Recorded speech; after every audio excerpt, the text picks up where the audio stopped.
Ooh, that new budget bill is littered with pork that was needed to get the votes to get the bill passed in Congress. Let's take a look at some of the special tax breaks that made their way into the bill.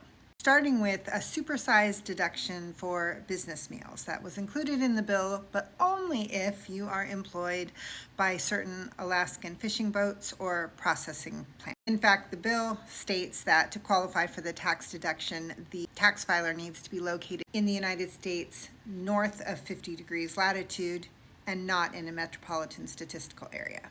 Senator James Lankford from Oklahoma also won a carve-out for oil and gas companies.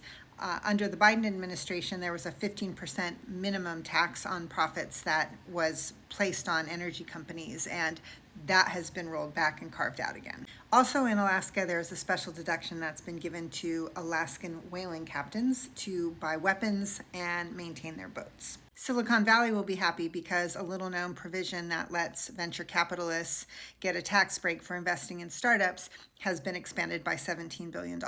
Mitch McConnell secured a $7 billion tax cut for farmers to avoid paying capital gains taxes when they sell their farmland.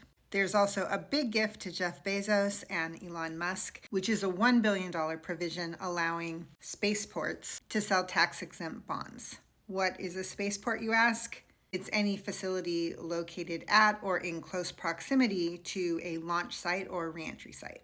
There's also a $2 billion tax break for the rum industry. It's something that's been enacted on a temporary basis several times before in the past, and it's now been made permanent.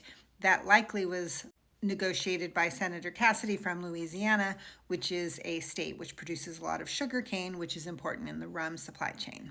There's also a big tax break for individuals who donate to nonprofits that then turn around and fund scholarships for children to attend private schools. There's a $3 billion tax break for real estate investment trusts. And a long-standing $200 tax on firearms has been dumped on most weapons, excluding machine guns, at an estimated price tag of $1.7 billion.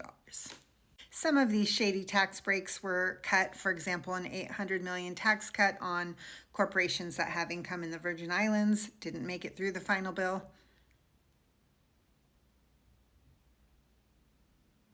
And a $10 billion provision that would have let people use tax-free saving accounts to fund their gym memberships also